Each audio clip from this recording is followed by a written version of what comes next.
Hello friends, welcome back to my channel kitchen of Jamuna. আশা রাখছি যে যেখানে আছেন সবাই খুব ভালো আছেন। আর আজকে দেখতেই পাচ্ছেন আমি কিন্তু একটা মাছের রেসিপি নিয়ে এসেছি, আর এটা হচ্ছে ইলিশ মাছ। আমি রান্না করব একবারে শীতকালের টাটকা কাঁচা টমেটো আর আলু দিয়ে। তো চলুন বকবক না করে শুরু করা যাক। ফার্স্টে এখানে আমি ইলিশ মাছগুলো লবণ হলুদ ভালো করে মাখিয়ে নিয়েছি, আর এখন প্যানে তেল গরম করতে দিয়েছি, আর একটা একটা করে মাছ দিয়ে দিচ্ছি।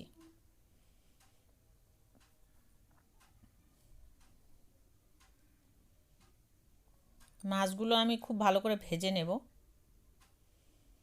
আর ইলিশ মাছের যে কোনো রেসিপি কিন্তু আমার কাছে খুব ভালো লাগে খেতে। তো সবগুলো মাছ দিয়ে দিলাম। এখন এক পিঠ হয়ে গিয়েছে, আর এক পিঠ এখন উল্টে দিচ্ছি। এভাবে সবগুলো মাছ আমি উল্টে নেব।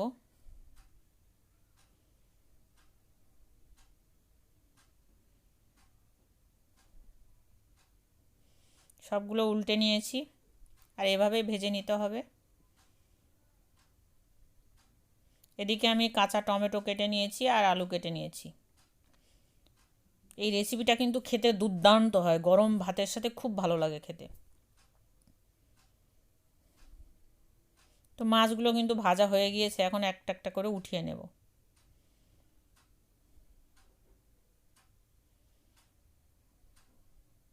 সবগুলো উঠিয়ে নিয়েছি। এখন যে অল্প একটু তেল আছে, এই তেলে এই আলু আর কাঁচা টমেটোগুলো ভেজে নিব।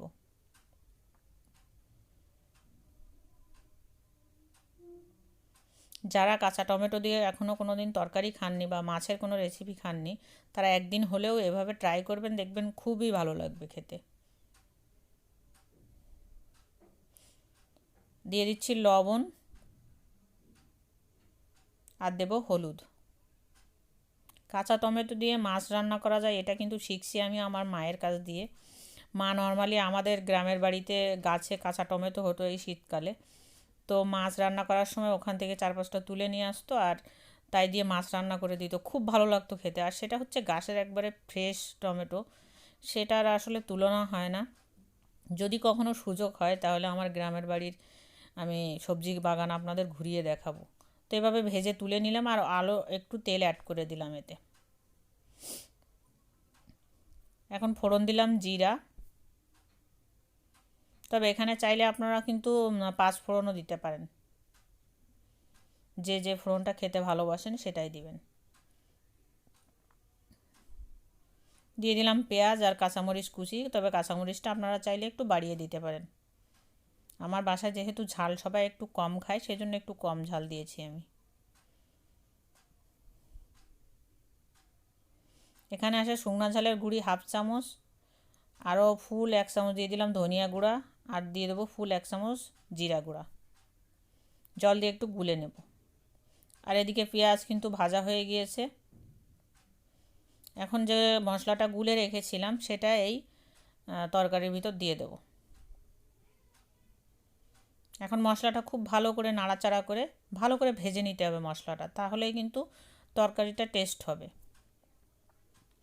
মশলা ভাজা কম বেশির উপরে কিন্তু তরকারির টেস্ট ভ্যারি করে।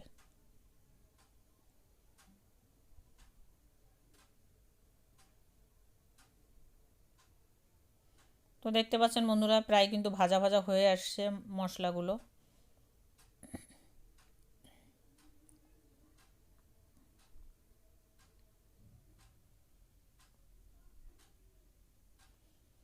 এখন যে ভেজে রেখেছিলাম আলু আর টমেটো, সেগুলো সব দিয়ে দিচ্ছি।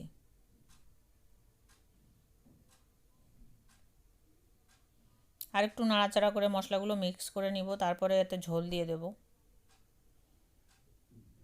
এখন জল অ্যাড করে দিচ্ছি ঝোলের জন্য। তবে আপনারা যেরকম ঝোল রাখতে পছন্দ করেন সেই অনুপাতে জলটা অ্যাড করবেন।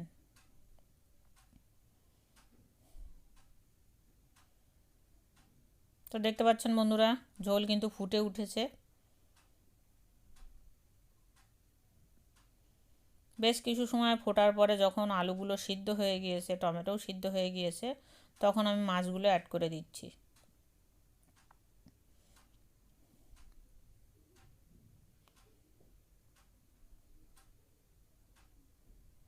তো সবগুলো মাছ আমি এর ভিতরে অ্যাড করে দিয়েছি, আরও 4-5 মিনিট আমি ভালো করে ফুটিয়ে নিয়েছি। আর এখন দেখতেই পাচ্ছেন, ওয়াও, জাস্ট ওয়াও, খেতে একবারে দুর্দান্ত লাগবে, না বানিয়ে খেলে আপনারা বুঝবেন না জাস্ট। তো আমার এই ভিডিওটি যদি ভালো লাগে অবশ্যই আমার চ্যানেলটিকে সাবস্ক্রাইব করার অনুরোধ রইল এবং একটা অবশ্যই লাইক দিয়ে যাবেন। তো আজকের মতো টাটা বন্ধুরা, দেখা হবে নেক্সট কোনো ভিডিওতে।